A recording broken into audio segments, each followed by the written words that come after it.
இன்று சனி பயிற்சி என்பதால் நாம் தரிசிக்க வந்த ஆலயம் ஸ்ரீ கந்தாசனம் ஆலயம். இந்த ஆலயம் எங்கே இருக்குது அப்படின்னு பார்த்தீங்கன்னா, சென்னை தாம்பரம் அடுத்த சேலையூர் பகுதியில் இந்த ஆலயம் அமைக்கப்பட்டிருக்கு. இந்த ஆலயம் ஸ்ரீமித் சந்தன சுவாமிகளால் அமைக்கப்பட்டது. முருகப்பெருமான ஆசைக்கிணங்க இந்த ஆலயம் அமைக்கப்பட்டது என்று கூறப்படுகிறது. அது மட்டுமின்றி இந்த ஆலயத்தில் ஒவ்வொரு தெய்வத்துக்கும் தனி சன்னதிகள் உண்டு. மிகவும் புகழ்பெற்ற ஆலயமாகும்.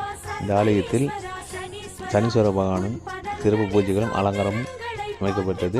அது மட்டுமின்றி பக்தர்களுக்கு அருள்பாலித்த சனீஸ்வர பகவான் புனித நீர்கள் பக்தர்கள் மேல் தெளிக்கப்பட்டது. அது மட்டுமின்றி சனீஸ்வர பகவான் பிடித்த எள்ளு விளக்கும் மற்றும் நெய் தீபமும் ஏற்றப்பட்டது.